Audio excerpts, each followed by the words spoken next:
From the foggy streets of London to the royal chambers of a disguised king, this is the first story in the collected adventures of Sherlock Holmes by Sir Arthur Conan Doyle. A Scandal in Bohemia. To Sherlock Holmes she is always the woman. I have seldom heard him mention her under any other name. In his eyes she eclipses and predominates the whole of her sex. It was not that he felt any emotion akin to love for Irene Adler. All emotions, and that one particularly, were abhorrent to his cold, precise, but admirably balanced mind.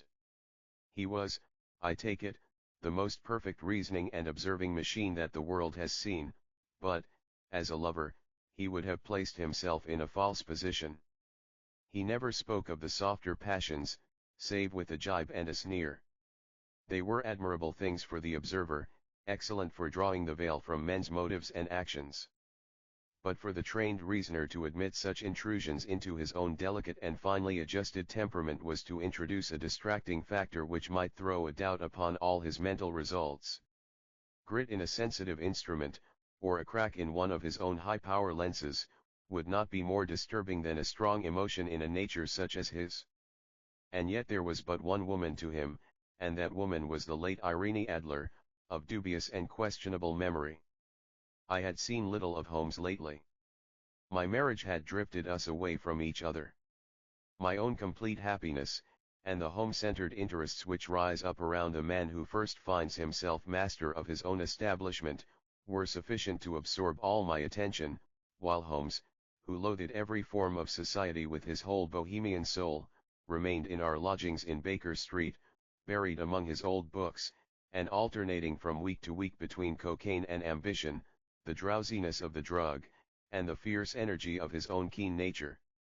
He was still, as ever, deeply attracted by the study of crime, and occupied his immense faculties and extraordinary powers of observation in following out those clues, and clearing up those mysteries, which had been abandoned as hopeless by the official police.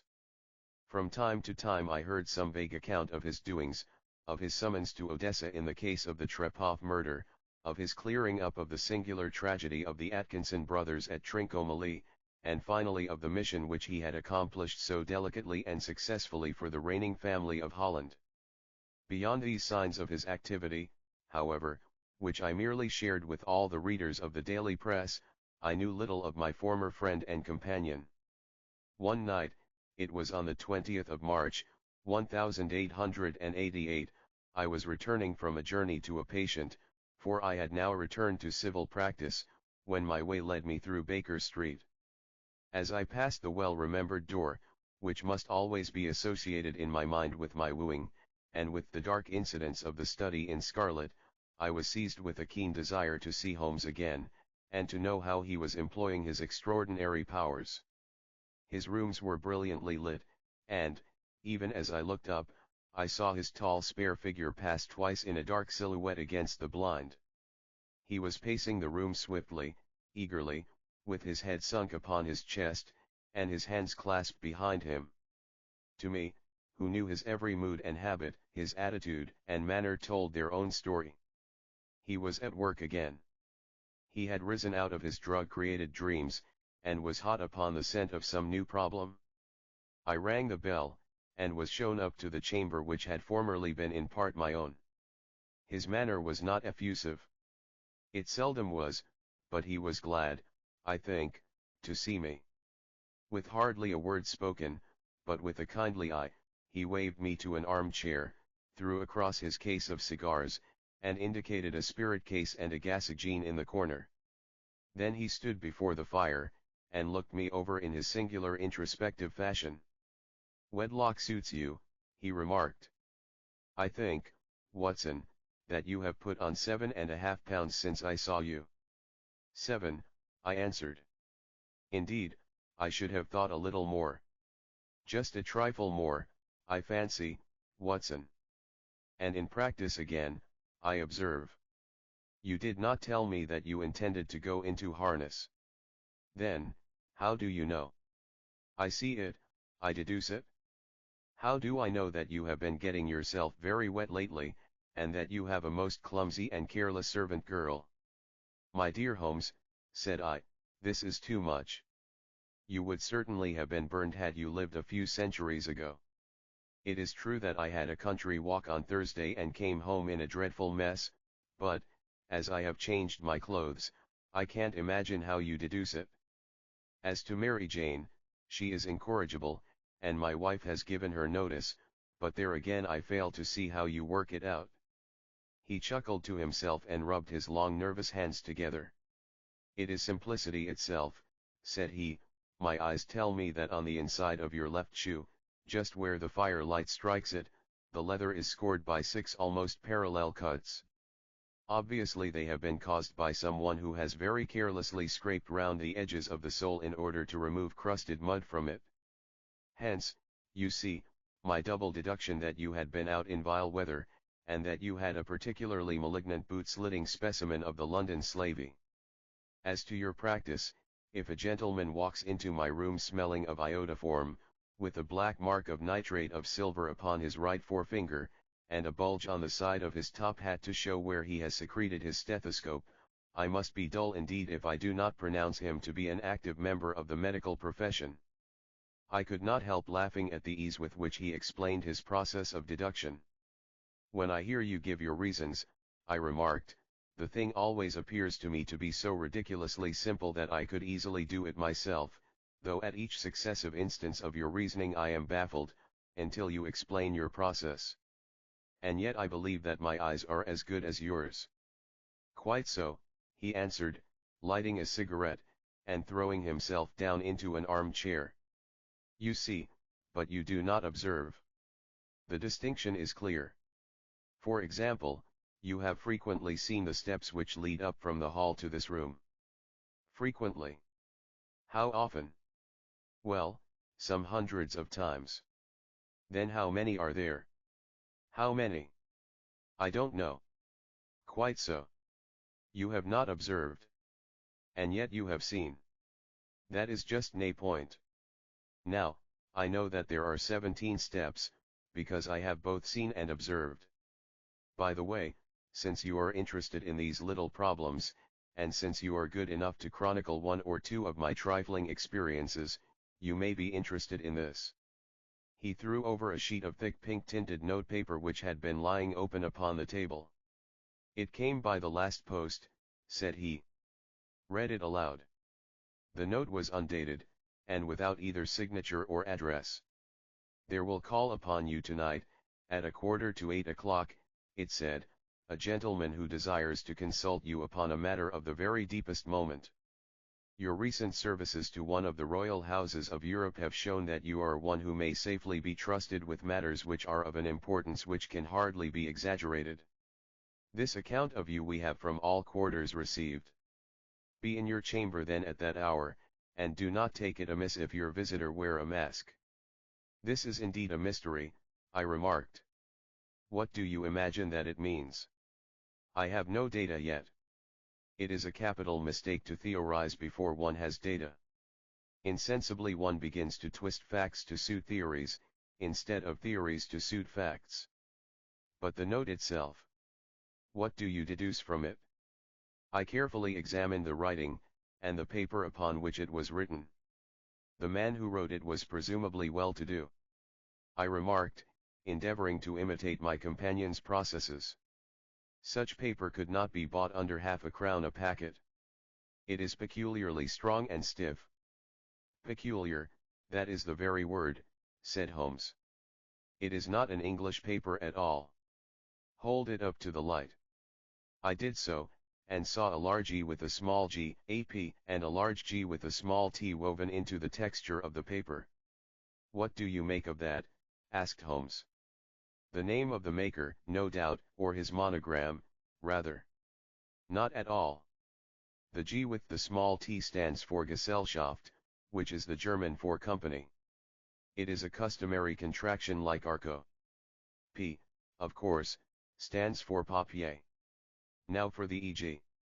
Let us glance at our Continental Gazetteer. He took down a heavy brown volume from his shelves. Eglo, Eglanitz, here we are, Egria. It is in a German-speaking country, in Bohemia, not far from Carlsbad. remarkable as being the scene of the death of Wallenstein, and for its numerous glass factories and paper mills. Ha, ha, my boy, what do you make of that? His eyes sparkled, and he sent up a great blue triumphant cloud from his cigarette. The paper was made in Bohemia, I said. Precisely. And the man who wrote the note is a German. Do you note the peculiar construction of the sentence, this account of you we have from all quarters received? A Frenchman or Russian could not have written that. It is the German who is so uncourteous to his verbs. It only remains, therefore, to discover what is wanted by this German who writes upon Bohemian paper, and prefers wearing a mask to showing his face. And here he comes, if I am not mistaken, to resolve all our doubts.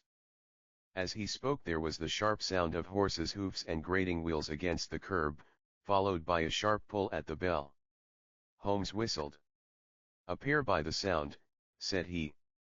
Yes, he continued, glancing out of the window. A nice little brougham and a pair of beauties. 150 guineas apiece. There's money in this case, Watson, if there is nothing else. I think that I had better go, Holmes. Not a bit, Doctor. Stay where you are. I am lost without my Boswell. And this promises to be interesting. It would be a pity to miss it. But your client? Never mind him.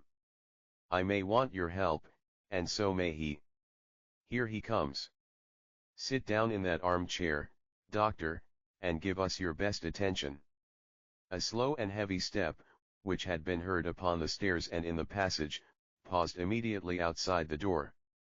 Then there was a loud and authoritative tap. Come in, said Holmes. A man entered who could hardly have been less than 6 feet 6 inches in height, with the chest and limbs of a Hercules. His dress was rich with a richness which would, in England, be looked upon as akin to bad taste. Heavy bands of astrakhan were slashed across the sleeves and fronts of his double-breasted coat, while the deep blue cloak which was thrown over his shoulders was lined with flame-colored silk, and secured at the neck with a brooch which consisted of a single flaming beryl. Boots which extended halfway up his calves, and which were trimmed at the tops with rich brown fur, completed the impression of barbaric opulence which was suggested by his whole appearance. He carried a broad-brimmed hat in his hand, while he wore across the upper part of his face, extending down past the cheekbones, a black visored mask, which he had apparently adjusted that very moment, for his hand was still raised to as he entered.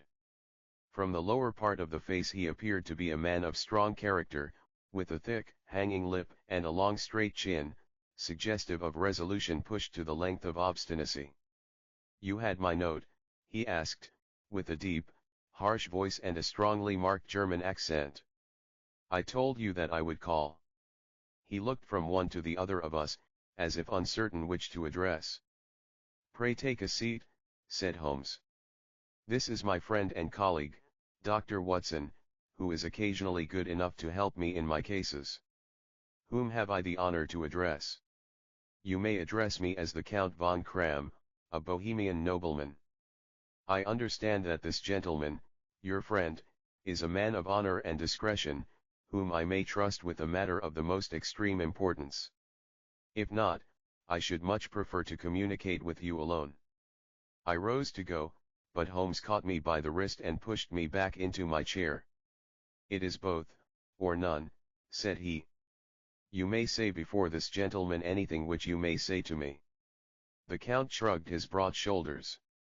Then I must begin, said he, by binding you both to absolute secrecy for 2 years, at the end of that time the matter will be of no importance. At present it is not too much to say that it is of such weight that it may have an influence upon European history. I promise, said Holmes. And I dot. You will excuse this mask, continued our strange visitor. The august person who employs me wishes his agent to be unknown to you, and I may confess at once that the title by which I have just called myself is not exactly my own. I was aware of it, said Holmes dryly.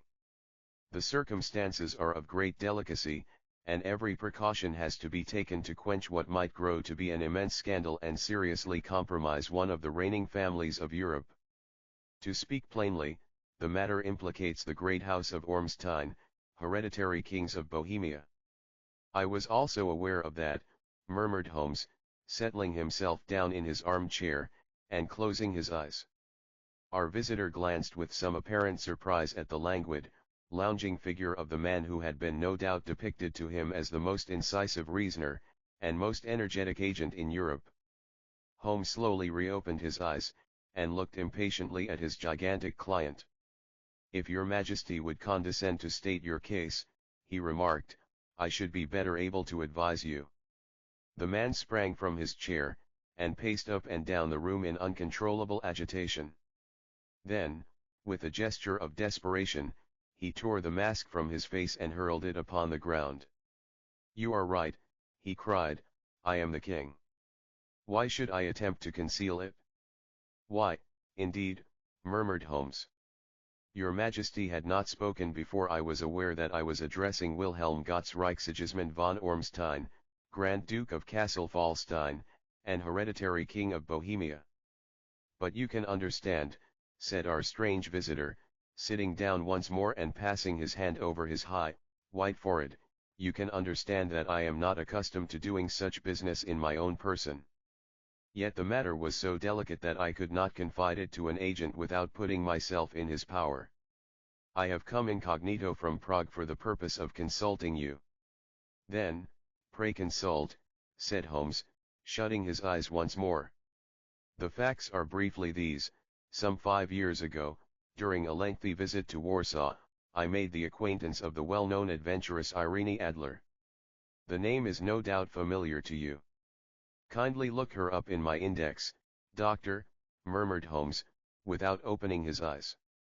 For many years he had adopted a system of docketing all paragraphs concerning men and things, so that it was difficult to name a subject or a person on which he could not at once furnish information. In this case I found her biography sandwiched in between that of a Hebrew rabbi and that of a staff commander who had written a monograph upon the deep-sea fishes. "Let me see," said Holmes. Born in New Jersey in the year 1858. Contralto, La Scala, Prima donna Imperial Opera of Warsaw, yes. Retired from operatic stage, Living in London, quite so. Your Majesty, as I understand, became entangled with this young person, wrote her some compromising letters, and is now desirous of getting those letters back." "Precisely so. But how? Was there a secret marriage?" "None. No legal papers or certificates?" "None." "Then I fail to follow your Majesty.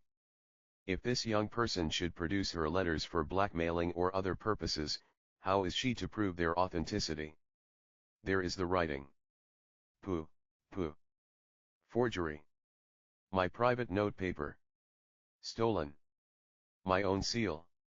Imitated. My photograph. Bought. We were both in the photograph. Oh, dear.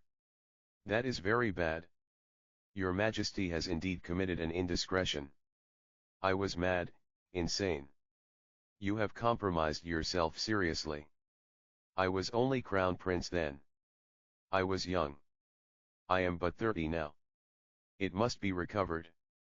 We have tried and failed. Your Majesty must pay. It must be bought. She will not sell. Stolen, then. 5 attempts have been made. Twice burglars in my pay ransacked her house. Once we diverted her luggage when she traveled. Twice she has been waylaid. There has been no result. No sign of it? Absolutely none." Holmes laughed. "It is quite a pretty little problem," said he. "But a very serious one to me," returned the king, reproachfully. "Very, indeed. And what does she propose to do with the photograph?" "To ruin me." "But how?" "I am about to be married." "So I have heard. To Clotilde Lethmann von Saxe-Meiningen, second daughter of the King of Scandinavia." You may know the strict principles of her family. She is herself the very soul of delicacy. A shadow of a doubt as to my conduct would bring the matter to an end. And Irene Adler threatens to send him the photograph. And she will do it? I know that she will do it. You do not know her, but she has a soul of steel. She has the face of the most beautiful of women, and the mind of the most resolute of men. Rather than I should marry another woman, there are no lengths to which she would not go, none. You are sure that she has not sent it yet? I am sure. And why? Because she has said that she would send it on the day when the betrothal was publicly proclaimed. That will be next Monday. Oh, then, we have 3 days yet, said Holmes, with a yawn. That is very fortunate, as I have 1 or 2 matters of importance to look into just at present. Your Majesty will, of course, stay in London for the present. Certainly. You will find me at the Langham, under the name of the Count von Kram. Then I shall drop you a line to let you know how we progress. Pray do so. I shall be all anxiety. Then, as to money. You have carte blanche. Absolutely. I tell you that I would give one of the provinces of my kingdom to have that photograph. And for present expenses. The king took a heavy chamois leather bag from under his cloak, and laid it on the table. There are £300 in gold, and 700 in notes, he said. Holmes scribbled a receipt upon a sheet of his notebook, and handed it to him. And Mademoiselle's address, he asked. Is Briony Lodge, Serpentine Avenue, St. John's Wood. Holmes took a note of it. One other question, said he. Was the photograph a cabinet? It was. Then, good night, Your Majesty, and I trust that we shall soon have some good news for you. And good night, Watson, he added, as the wheels of the royal brougham rolled down the street. If you will be good enough to call tomorrow afternoon, at 3 o'clock, I should like to chat this little matter over with you. At 3 o'clock precisely I was at Baker Street, but Holmes had not yet returned. The landlady informed me that he had left the house shortly after 8 o'clock in the morning.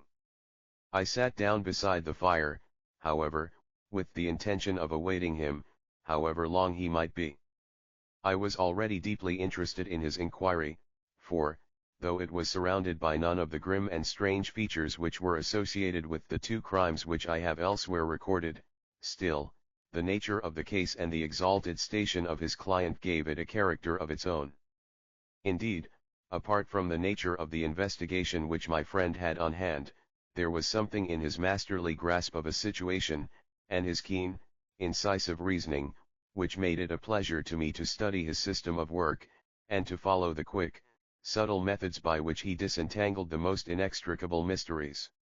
So accustomed was I to his invariable success that the very possibility of his failing had ceased to enter into my head. It was close upon 4 before the door opened, and a drunken-looking groom, ill-kempt and side-whiskered, with an inflamed face and disreputable clothes, walked into the room. Accustomed as I was to my friend's amazing powers in the use of disguises, I had to look 3 times before I was certain that it was indeed he. With a nod he vanished into the bedroom, whence he emerged in 5 minutes tweed-suited and respectable, as of old. Putting his hands into his pockets, he stretched out his legs in front of the fire, and laughed heartily for some minutes. Well, really, he cried, and then he choked, and laughed again until he was obliged to lie back, limp and helpless, in the chair. What is it? It's quite too funny. I am sure you could never guess how I employed my morning, or what I ended by doing. I can't imagine. I suppose that you have been watching the habits, and perhaps the house, of Miss Irene Adler. Quite so, but the sequel was rather unusual. I will tell you, however. I left the house a little after 8 o'clock this morning, in the character of a groom out of work. There is a wonderful sympathy and freemasonry among horsey men. Be one of them, and you will know all that there is to know. I soon found Briony Lodge. It is a bijou villa, with a garden at the back, but built out in front right up to the road, 2 stories. Chubb locked to the door. Large sitting room on the right side, well furnished, with long windows almost to the floor, and those preposterous English window fasteners which a child could open. Behind there was nothing remarkable, save that the passage window could be reached from the top of the coach house. I walked round it and examined it closely from every point of view, but without noting anything else of interest. I then lounged down the street, and found, as I expected, that there was a mews in a lane which runs down by one wall of the garden. I lent the ostlers a hand in rubbing down their horses, and I received in exchange 2d, a glass of half and half, 2 fills of shag tobacco and as much information as I could desire about Miss Adler, to say nothing of half a dozen other people in the neighborhood in whom I was not in the least interested, but whose biographies I was compelled to listen to.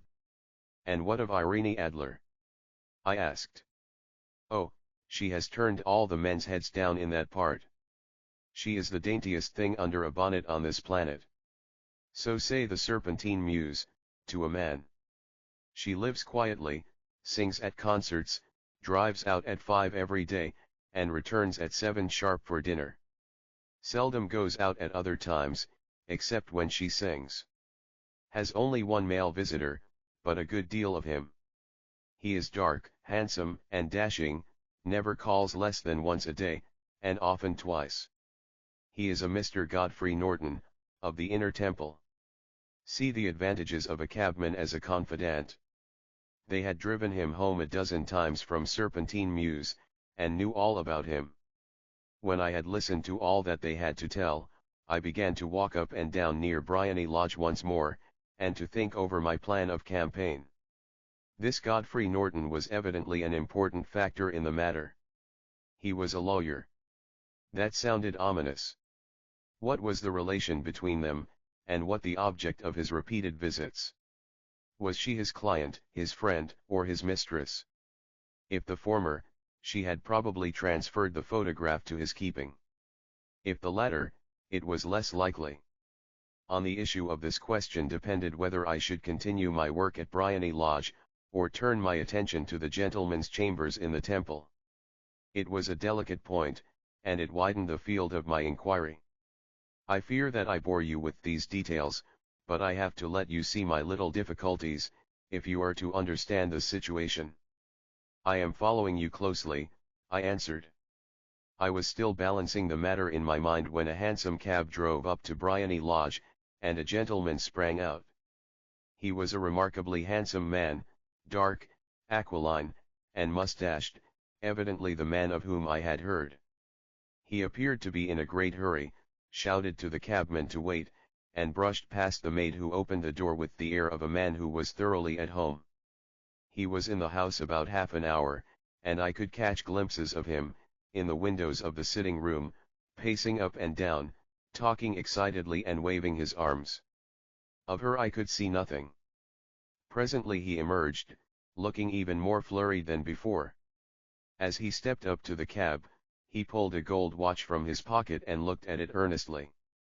"Drive like the devil," he shouted, "first to Gross and Hankey's in Regent Street, and then to the Church of St. Monica in the Edgware Road. Half a guinea if you do it in 20 minutes. Away they went, and I was just wondering whether I should not do well to follow them, when up the lane came a neat little landau, the coachman with his coat only half buttoned, and his tie under his ear, while all the tags of his harness were sticking out of the buckles. It hadn't pulled up before she shot out of the hall door and into it. I only caught a glimpse of her at the moment, but she was a lovely woman, with a face that a man might die for. "The Church of St. Monica, John," she cried, "and half a sovereign if you reach it in 20 minutes. This was quite too good to lose, Watson. I was just balancing whether I should run for it, or whether I should perch behind her landau, when a cab came through the street. The driver looked twice at such a shabby fare, but I jumped in before he could object. "The Church of St. Monica," said I, "and half a sovereign if you reach it in 20 minutes. It was 25 minutes to 12, and of course it was clear enough what was in the wind. My cabby drove fast. I don't think I ever drove faster, but the others were there before us. The cab and the landau with their steaming horses were in front of the door when I arrived. I paid the man and hurried into the church. There was not a soul there save the two whom I had followed, and a surpliced clergyman, who seemed to be expostulating with them. They were all three standing in a knot in front of the altar. I lounged up the side aisle like any other idler who has dropped into a church. Suddenly, to my surprise, the three at the altar faced round to me, and Godfrey Norton came running as hard as he could towards me. "Thank God," he cried. "You'll do. Come. Come." "What then?" I asked. "Come, man, come, only 3 minutes, or it won't be legal." I was half dragged up to the altar, and before I knew where I was, I found myself mumbling responses which were whispered in my ear, and vouching for things of which I knew nothing, and generally assisting in the secure tying up of Irene Adler, spinster, to Godfrey Norton, bachelor. It was all done in an instant, and there was the gentleman thanking me on the one side and the lady on the other, while the clergyman beamed on me in front. It was the most preposterous position in which I ever found myself in my life, and it was the thought of it that started me laughing just now. It seems that there had been some informality about their license, that the clergyman absolutely refused to marry them without a witness of some sort, and that my lucky appearance saved the bridegroom from having to sally out into the streets in search of a best man. The bride gave me a sovereign, and I mean to wear it on my watch chain in memory of the occasion. "This is a very unexpected turn of affairs," said I, "and what then?" "Well, I found my plans very seriously menaced. It looked as if the pair might take an immediate departure, and so necessitate very prompt and energetic measures on my part. At the church door, however, they separated, he driving back to the temple, and she to her own house. "I shall drive out in the park at 5 as usual," she said as she left him. I heard no more. They drove away in different directions, and I went off to make my own arrangements. "Which are?" "Some cold beef and a glass of beer," he answered, ringing the bell. "I have been too busy to think of food, and I am likely to be busier still this evening. By the way, doctor, I shall want your cooperation." "I shall be delighted." "You don't mind breaking the law?" "Not in the least." "Nor running a chance of arrest?" "Not in a good cause." "Oh, the cause is excellent. Then I am your man. I was sure that I might rely on you. But what is it you wish?" "When Mrs. Turner has brought in the tray I will make it clear to you. Now," he said, as he turned hungrily on the simple fare that our landlady had provided, "I must discuss it while I eat, for I have not much time. It is nearly 5 now. In 2 hours we must be on the scene of action. Miss Irene, or Madam, rather, returns from her drive at 7. We must be at Briony Lodge to meet her. And what then? You must leave that to me. I have already arranged what is to occur.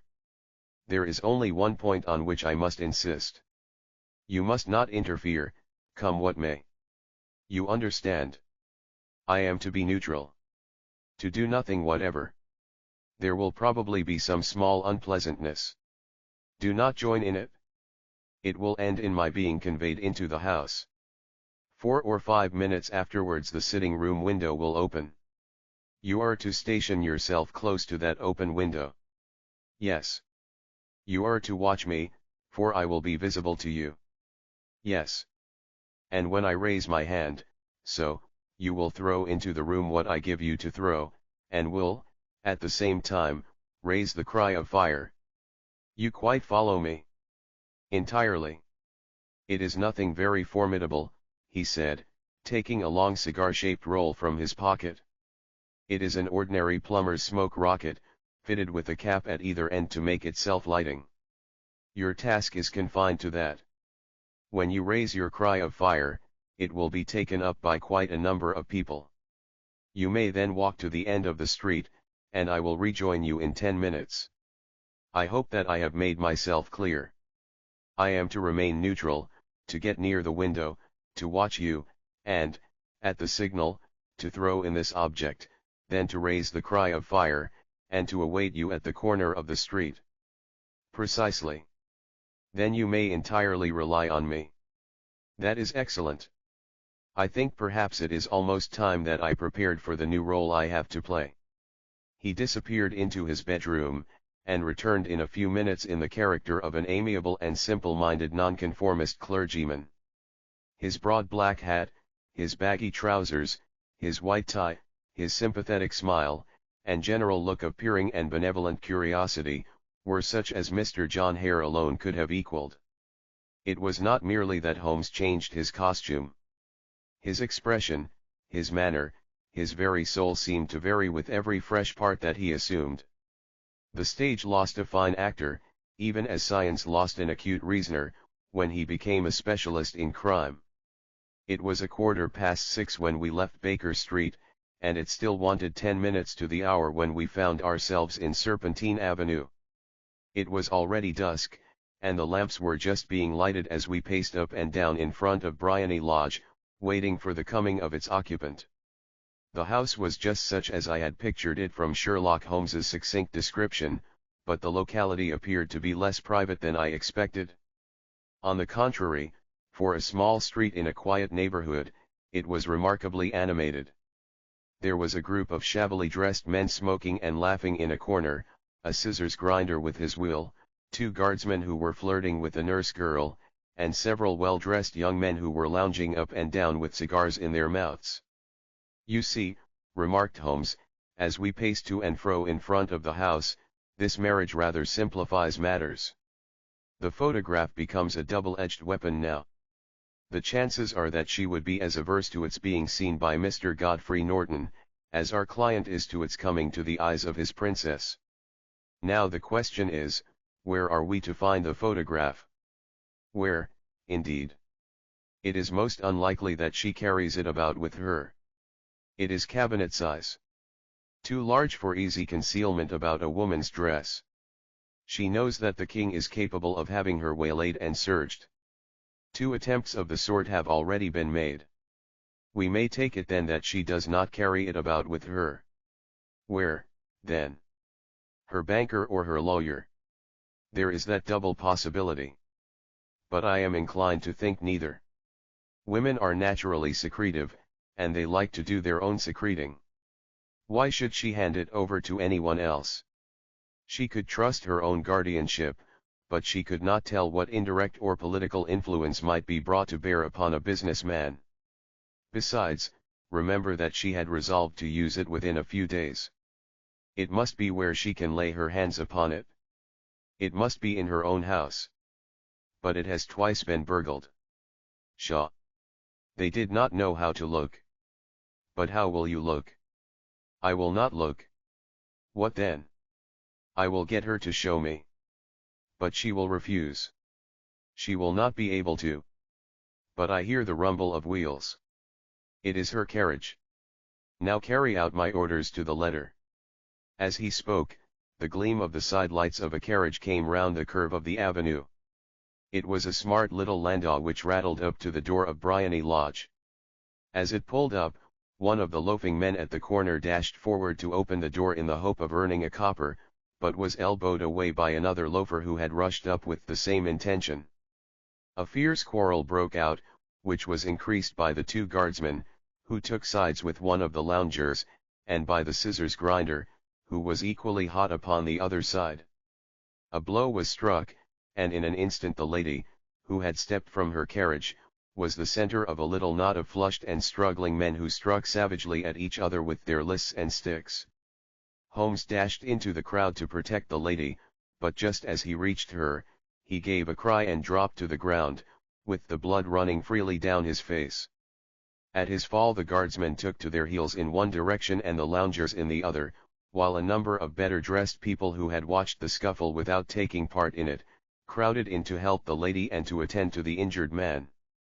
Irene Adler, as I will still call her, had hurried up the steps, but she stood at the top with her superb figure outlined against the lights of the hall, looking back into the street. "Is the poor gentleman much hurt?" she asked. "He is dead," cried several voices. "No, no, there's life in him," shouted another.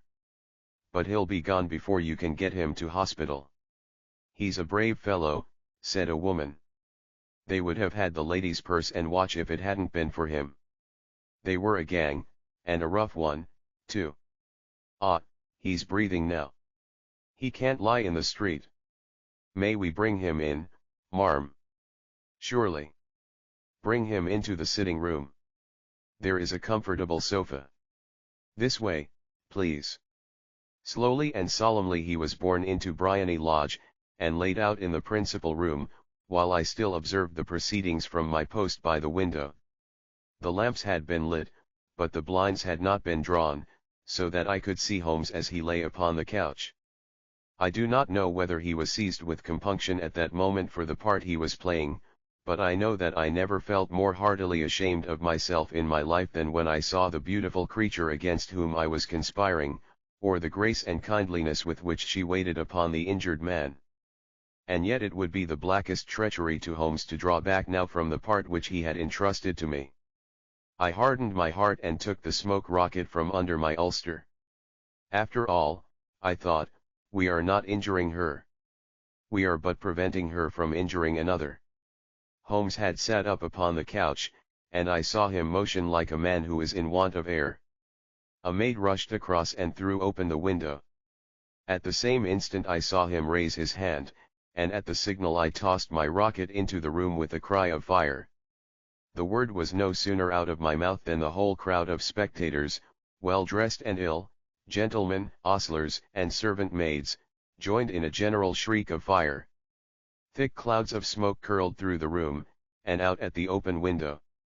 I caught a glimpse of rushing figures, and a moment later the voice of Holmes from within, assuring them that it was a false alarm. Slipping through the shouting crowd I made my way to the corner of the street, and in 10 minutes was rejoiced to find my friend's arm in mine, and to get away from the scene of the uproar. He walked swiftly and in silence for some few minutes, until we had turned down one of the quiet streets which lead towards the Edgware Road. "You did it very nicely, Doctor," he remarked. "Nothing could have been better. It is all right. You have the photograph. I know where it is. And how did you find out?" "She showed me, as I told you that she would. I am still in the dark." "I do not wish to make a mystery," said he, laughing. "The matter was perfectly simple. You, of course, saw that everyone in the street was an accomplice. They were all engaged for the evening. I guessed as much. Then, when the row broke out, I had a little moist red paint in the palm of my hand. I rushed forward, fell down, clapped my hand to my face, and became a piteous spectacle. It is an old trick. That also I could fathom. Then they carried me in. She was bound to have me in. What else could she do?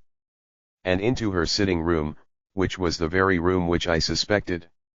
It lay between that and her bedroom, and I was determined to see which. They laid me on a couch, I motioned for air, they were compelled to open the window, and you had your chance. How did that help you? It was all important. When a woman thinks that her house is on fire, her instinct is at once to rush to the thing which she values most. It is a perfectly overpowering impulse, and I have more than once taken advantage of it. In the case of the Darlington substitution scandal it was of use to me, and also in the Arnsworth Castle business. A married woman grabs at her baby, an unmarried one reaches for her jewel box. Now it was clear to me that Our Lady of today had nothing in the house more precious to her than what we are in quest of. She would rush to secure it. The alarm of fire was admirably done. The smoke and shouting was enough to shake nerves of steel. She responded beautifully. The photograph is in a recess behind a sliding panel just above the right bell pull. She was there in an instant, and I caught a glimpse of it as she half drew it out. When I cried out that it was a false alarm, she replaced it, glanced at the rocket, rushed from the room, and I have not seen her since. I rose, and, making my excuses, escaped from the house. I hesitated whether to attempt to secure the photograph at once, but the coachman had come in, and as he was watching me narrowly, it seemed safer to wait. A little over-precipitance may ruin all. And now? I asked. Our quest is practically finished. I shall call with the king tomorrow, and with you, if you care to come with us. We will be shown into the sitting room to wait for the lady, but it is probable that when she comes she may find neither us nor the photograph. It might be a satisfaction to His Majesty to regain it with his own hands. And when will you call? At 8 in the morning. She will not be up, so that we shall have a clear field. Besides, we must be prompt, for this marriage may mean a complete change in her life and habits. I must wire to the king without delay. We had reached Baker Street, and had stopped at the door. He was searching his pockets for the key, when someone passing said, "Good night, Mr. Sherlock Holmes." There were several people on the pavement at the time, but the greeting appeared to come from a slim youth in an ulster who had hurried by. "I've heard that voice before," said Holmes, staring down the dimly lit street. "Now, I wonder who the deuce that could have been." I slept at Baker Street that night, and we were engaged upon our toast and coffee when the King of Bohemia rushed into the room. "You have really got it," he cried, grasping Sherlock Holmes by either shoulder, and looking eagerly into his face. "Not yet. But you have hopes." "I have hopes." "Then, come. I am all impatience to be gone." "We must have a cab." "No, my brougham is waiting." "Then that will simplify matters." We descended, and started off once more for Briony Lodge. "Irene Adler is married," remarked Holmes. "Married? When?" "Yesterday." "But to whom?" "To an English lawyer named Norton." "But she could not love him." "I am in hopes that she does." "And why in hopes?" "Because it would spare your Majesty all fear of future annoyance. If the lady loves her husband, she does not love your Majesty. If she does not love your Majesty, there is no reason why she should interfere with your Majesty's plan." "It is true. And yet... well, I wish she had been of my own station. What a queen she would have made." He relapsed into a moody silence which was not broken until we drew up in Serpentine Avenue. The door of Briony Lodge was open, and an elderly woman stood upon the steps. She watched us with a sardonic eye as we stepped from the brougham. "Mr. Sherlock Holmes, I believe," said she. "I am Mr. Holmes," answered my companion, looking at her with a questioning and rather startled gaze. "Indeed. My mistress told me that you were likely to call. She left this morning with her husband, by the 5:15 train from Charing Cross, for the Continent." "What?" Sherlock Holmes staggered back, white with chagrin and surprise. "Do you mean that she has left England? Never to return?" "And the papers?" asked the king hoarsely. "All is lost." "We shall see." He pushed past the servant, and rushed into the drawing room, followed by the king and myself. The furniture was scattered about in every direction, with dismantled shelves, and open drawers, as if the lady had hurriedly ransacked them before her flight. Holmes rushed at the bell pull, tore back a small sliding shutter, and, plunging in his hand, pulled out a photograph and a letter. The photograph was of Irene Adler herself in evening dress. The letter was superscribed to Sherlock Holmes, Esq. to be left till called for. My friend tore it open and we all three read it together. It was dated at midnight of the preceding night, and ran in this way. "My dear Mr. Sherlock Holmes, you really did it very well. You took me in completely. Until after the alarm of fire, I had not a suspicion. But then, when I found how I had betrayed myself, I began to think. I had been warned against you months ago. I had been told that if the king employed an agent, it would certainly be you. And your address had been given me. Yet, with all this, you made me reveal what you wanted to know. Even after I became suspicious, I found it hard to think evil of such a dear, kind old clergyman. But, you know, I have been trained as an actress myself. Male costume is nothing new to me. I often take advantage of the freedom which it gives. I sent John, the coachman, to watch you, ran upstairs, got into my walking clothes, as I call them, and came down just as you departed. Well, I followed you to your door, and so made sure that I was really an object of interest to the celebrated Mr. Sherlock Holmes. Then I, rather imprudently, wished you good night, and started for the temple to see my husband. We both thought the best resource was flight when pursued by so formidable an antagonist, so you will find the nest empty when you call tomorrow. As to the photograph, your client may rest in peace. I love and am loved by a better man than he. The king may do what he will without hindrance from one whom he has cruelly wronged. I keep it only to safeguard myself, and to preserve a weapon which will always secure me from any steps which he might take in the future. I leave a photograph which he might care to possess, and I remain, dear Mr. Sherlock Holmes, very truly yours. Irene Norton, née Adler. What a woman, oh, what a woman, cried the King of Bohemia, when we had all three read this epistle. Did I not tell you how quick and resolute she was? Would she not have made an admirable queen? Is it not a pity she was not on my level? From what I have seen of the lady, she seems, indeed, to be on a very different level to your Majesty, said Holmes, coldly. I am sorry that I have not been able to bring your Majesty's business to a more successful conclusion. On the contrary, my dear sir, cried the king. Nothing could be more successful. I know that her word is inviolate. The photograph is now as safe as if it were in the fire. I am glad to hear your Majesty say so. I am immensely indebted to you. Pray tell me in what way I can reward you. This ring, he slipped an emerald snake ring from his finger and held it out upon the palm of his hand. Your Majesty has something which I should value even more highly, said Holmes. You have but to name it. This photograph. The king stared at him in amazement. Irene's photograph, he cried. Certainly, if you wish it. I thank your Majesty. Then there is no more to be done in the matter. I have the honor to wish you a very good morning. He bowed, and, turning away without observing the hand which the king had stretched out to him, he set off in my company for his chambers. And that was how a great scandal threatened to affect the kingdom of Bohemia, and how the best plans of Mr. Sherlock Holmes were beaten by a woman's wit. He used to make merry over the cleverness of women, but I have not heard him do it of late. And when he speaks of Irene Adler, or when he refers to her photograph, it is always under the honorable title of the woman.